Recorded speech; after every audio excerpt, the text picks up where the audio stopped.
I speak to you for a minute? It's about your mom," said the doctor, pulling on my arm with a deeply troubled look on her face. Mom has been living in a wheelchair for 10 years, regularly coming to the hospital for checkups and rehab. Today, she's here for that reason, currently undergoing an exam. I was waiting to go for rehab when this doctor pulled me aside. If it's about Mom, I'll hear it from her primary care doctor." I gently shook my right arm free from the doctor's grasp. The doctor standing before me now is a woman, but Mom's primary doctor is a man. I wasn't informed of any changes.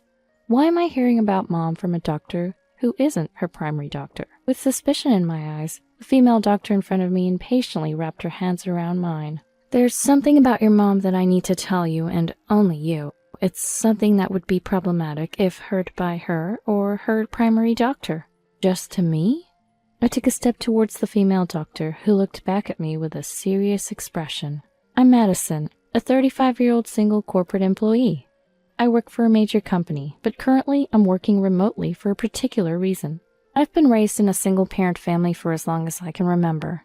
My parents divorced when I was very young, and I have no memory of what my dad looked like or who he was. All I know is that his name was Michael. According to Mom, my dad was a good-for-nothing.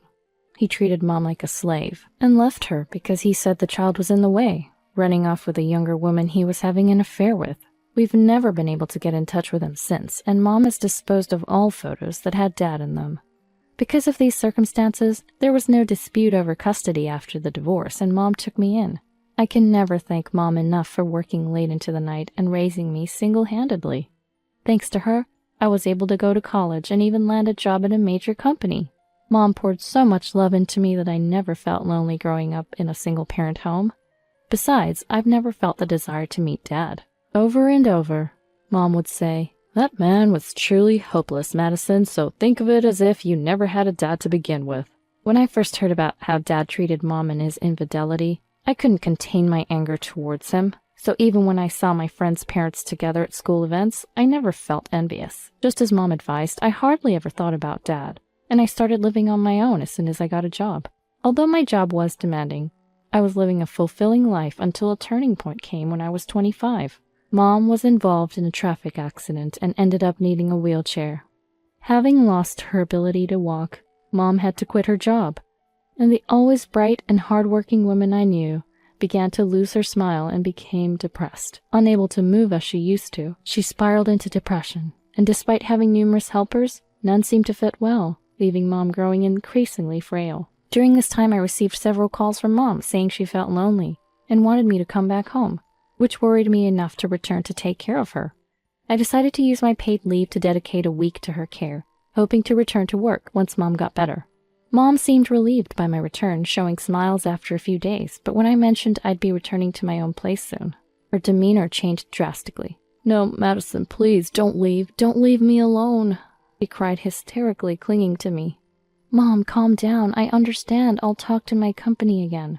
Confused but unable to turn away from Mom, who raised me by herself with so much sacrifice, and knowing how much she detested the idea of me living alone after getting a job, seemed she couldn't bear the loneliness. Perhaps her physical and mental condition had deteriorated too much. I consulted with my company and decided to switch to remote work, working shorter hours until Mom's condition improved. Then, ever since that day, Mom started to dislike being alone, always sticking close by even when I was working from home. No matter how much I explained that I couldn't have anyone but employees see my work, I had to ask her to leave the room. But Mom would always wait in a spot where she could see into my room. It felt like I was always being watched, and I resented myself for feeling suffocated by it. Mom continued her visits to the clinic for rehab, but her condition never improved, leaving me with no prospect of returning to the main office. My personal life was dominated by taking care of Mom, leaving no room for new relationships or a boyfriend, and this lifestyle has now entered its 10th year. Currently, Mom is 60, and it seems her dependency on me worsens with each passing year. Merely mentioning that I would leave the house for shopping would set her off into a frenzy, insisting I take her along. Calming her down took so long that living alone again seemed impossible. Yet I couldn't abandon my real Mom, who's loved and raised me from childhood. Then one day, Mom had a regular checkup, and I always accompanied her to the hospital. Her doctor was Dr. Thomas, a man in his 40s, and he had been overseeing Mom for 10 years. And I trusted him completely. After Mom went into the exam room for her checkup, I stepped outside the hospital to make a work call. When I was about to return to the exam room after about 10 minutes, a doctor stopped me. "Excuse me, you're Sophia's daughter, aren't you?" Sophia is my mom's name. The person who called out to me was a female doctor, seemingly around my age. Her name is Aria, and she recently started working at this hospital in the same department as Dr. Thomas, Mom's doctor. Surprised, I replied, "Yes, that's me. Is there something wrong?" "Do you have a moment? There's something I need to discuss with you about your mom." "About Mom? Sure, I don't mind."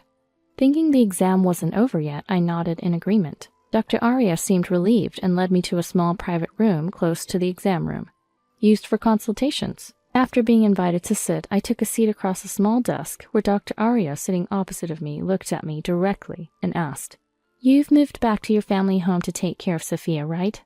"Huh? Yes, that's correct." I shared with Dr. Aria that I had been taking care of Mom and working from home for the past 10 years.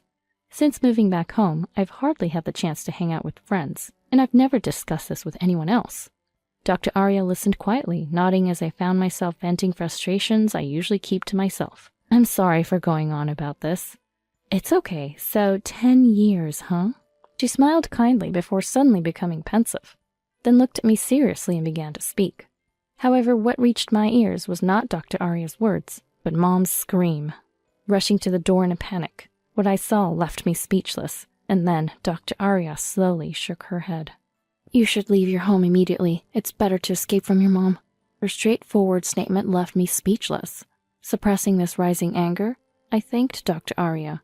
Then, without going back to Mom, I returned home. Upon arriving, I hurriedly began packing my belongings. The image of Mom I saw at the hospital haunted me. 2 hours passed as I continued packing, with countless calls from Mom coming in. She must be panicking because I didn't show up after her exam and rehab.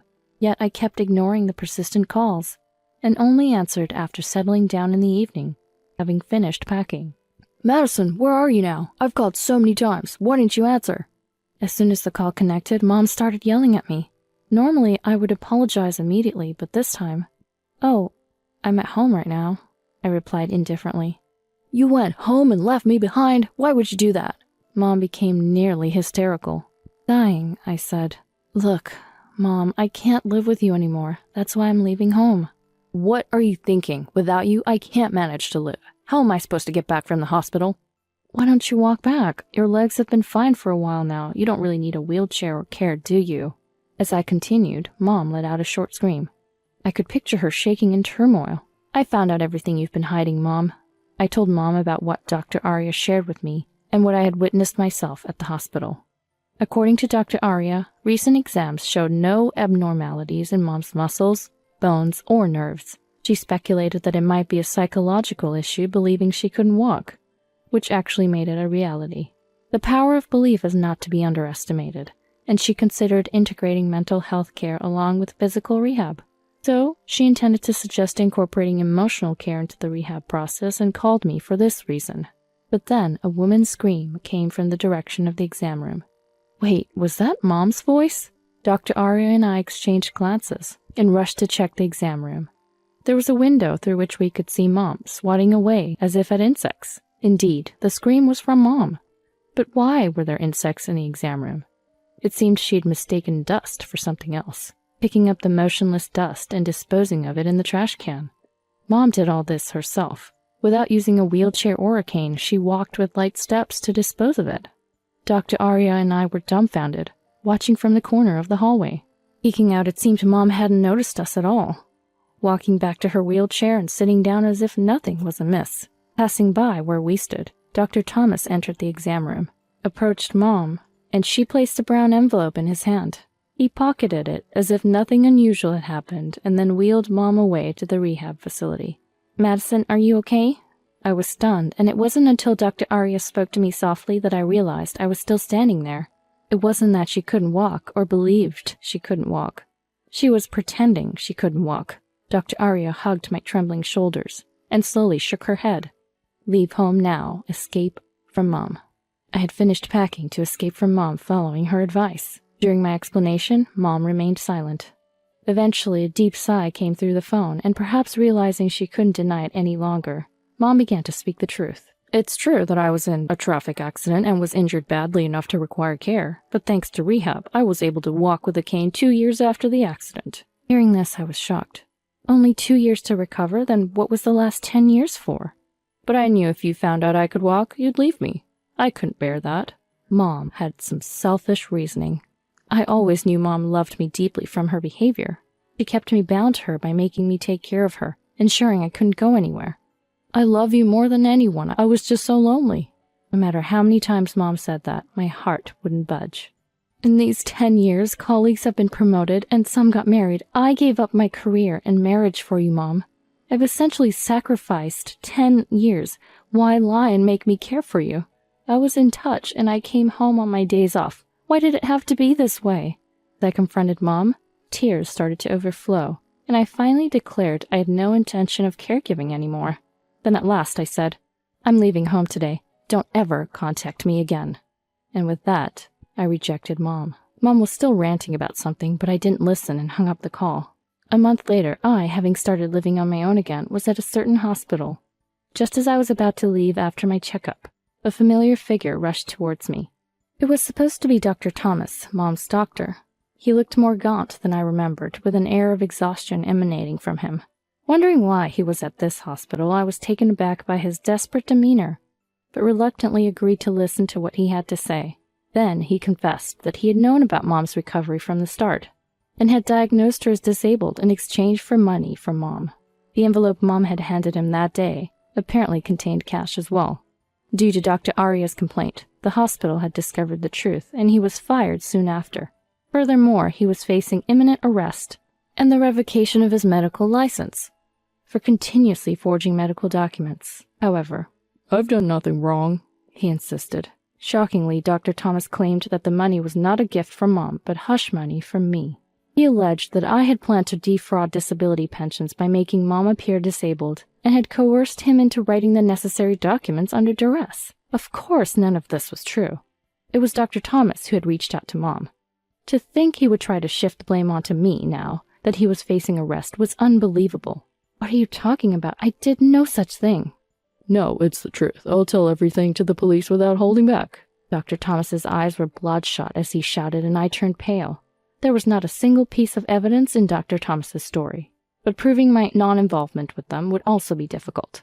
As I was on the verge of tears, contemplating the impossibility of proving a negative, a man approached me and stood in front of Dr. Thomas as if to shield me. Oh, you're the hospital director here. Oh, I have something important to discuss with you. At the sight of the man, Dr. Thomas's face turned ashen. He approached, trying to smile and rubbing his hands together, but the man frowned and glared at him. What are you doing to my daughter? Daughter? The man Dr. Thomas glared at was the director of this hospital, and also my dad, Michael. Yes, the dad I had separated from in childhood after he divorced Mom. My dad was actually a doctor too. As it turns out, my dad was a doctor who had risen through the ranks to become the director of a major hospital after leaving Mom. He had also been in favor of revoking Dr. Thomas's medical license after learning of his misconduct. So your family? Then please, I need to talk. I was coerced into writing those documents by her. It must be hard for you as a dad to see your daughter become a criminal. Please, could you speak on my behalf? Dr. Thomas begged for my dad's mercy on the spot, but Dad shook his head sternly. Don't be ridiculous. You and the hospital have deceived everyone, including my daughter, who cared for her mother for 10 years. She was kept at home for disability benefits, and you wanted to repay your gambling debts. Scammers like you deserve the appropriate punishment. With that, Dad dismissed Dr. Thomas's plea. Well, damn it. Realizing he was defeated, Dr. Thomas collapsed on the spot. Surrounded by onlookers, I could only watch him with an indescribable feeling. Then suddenly, someone pulled my arm hard from behind. Turning around in shock, I saw Mom standing on her own 2 feet, with a terrifying expression. What are you doing to Madison? He screamed, glaring at Dad. Mom, why are you here? I knew Dr. Thomas was looking for you, so I followed him here, Mom said, her determination chilling. Her resolve to find me was intense. Give Madison back. I won't let you take her, Mom yelled at Dad, her face more fierce than I'd ever seen, and I felt a shiver of fear. I shook off Mom's hand. Stop it already, I yelled. I knew all the stories you told me about Dad were lies. As I said this, Mom's expression changed and she started to panic. The truth was, Mom had been lying to me about Dad since their divorce to prevent me from wanting to meet him. All the stories about Dad treating her like a slave and leaving her for a younger woman were false. Dad, a dedicated doctor, was always busy and had no proper holidays, which Mom knew before marrying him. Yet her attitude changed drastically after I was born. She blamed him for being absent and not being able to go on family trips, deciding to divorce him on her own because she deemed him a bad father. Then, on my 3rd birthday, Mom suddenly took me and left the house. It turned out that it wasn't Dad who left, but it was Mom. After the divorce, Mom got custody because Dad, despite having sufficient income, didn't have time for childcare. However, Dad had been sending a substantial amount of child support every month, which I was completely unaware of until recently when I talked to Dad. Becoming a single parent, Mom grew increasingly dependent on me and lied about Dad being a no-good man to prevent me from moving in with my financially stable father. Dad had repeatedly asked to see me, but Mom kept refusing, claiming I didn't want to see him. There were times it seemed like a meeting would happen, but either Dad was called away for an emergency, or Mom would suddenly cancel for some reason and we never met. I have been told I couldn't contact my missing dad since I was little, but that too was a lie. We lived comfortably on Dad's child support, which is why Mom never returned to her parents' home and was able to send me to high school and college. The story about Mom working hard late into the night to raise me was also not true. She worked part-time during the day and spent her nights out to pretend she was struggling with parenting. "Where's the proof?" Mom muttered weakly, to which Dad replied, "The child support and tuition fees I've been sending and the working hours at the store you claim to work at can be verified." Mom slumped down, defeated. I realized I had been living a lie spun by Mom all my life. I was shocked when I first learned the truth, but now my anger outweighed the shock. "Thanks for everything, Mom, but this is the end." As I said this coldly, Mom clung to me. "Wait, Madison, I did it all for you." "It was all for yourself, wasn't it? Despite receiving a lot of money, you pretended to be a struggling single mother. Did you enjoy wasting 10 years of your daughter's life with lies? I can't trust you anymore. Don't ever get involved with me or Dad again." As Mom stood there speechless, unable to make excuses, I declared our estrangement and left the hospital with Dad. Afterwards, Dr. Thomas was arrested and lost his medical license. He was sentenced to prison for repeatedly forging medical documents and sued by the hospital for tarnishing its reputation. Mom was also charged with bribery for paying a doctor to write false medical diagnoses, ordered to return all the pensions she had received plus interest, and faced legal action for fraud. What happens to Mom from now on is no longer my concern, as I've cut ties with her. As for me, the shock of being betrayed by Mom led me to seek help at a major hospital, where I reunited with Dad while getting a referral. I was happy to learn that he hadn't forgotten me when he recognized my full name and reached out. Now I'm back to working at the headquarters, balancing work and hospital visits. Dr. Arya, who revealed the truth about Mom, exchanged contact info with me when I went to thank her later. And now we sometimes meet for coffee. It's refreshing to have conversations with anyone after so long. Dad and I also keep in touch regularly, reclaiming our time as a family. I'm going to see a movie with Dr. Arya soon. It's been about 10 years since I went to the movies with anyone, so I'm really looking forward to it. I shared this with Dad during a dinner out after work one day. Dad smiled gently. "From now on, live as you wish, Madison," he said.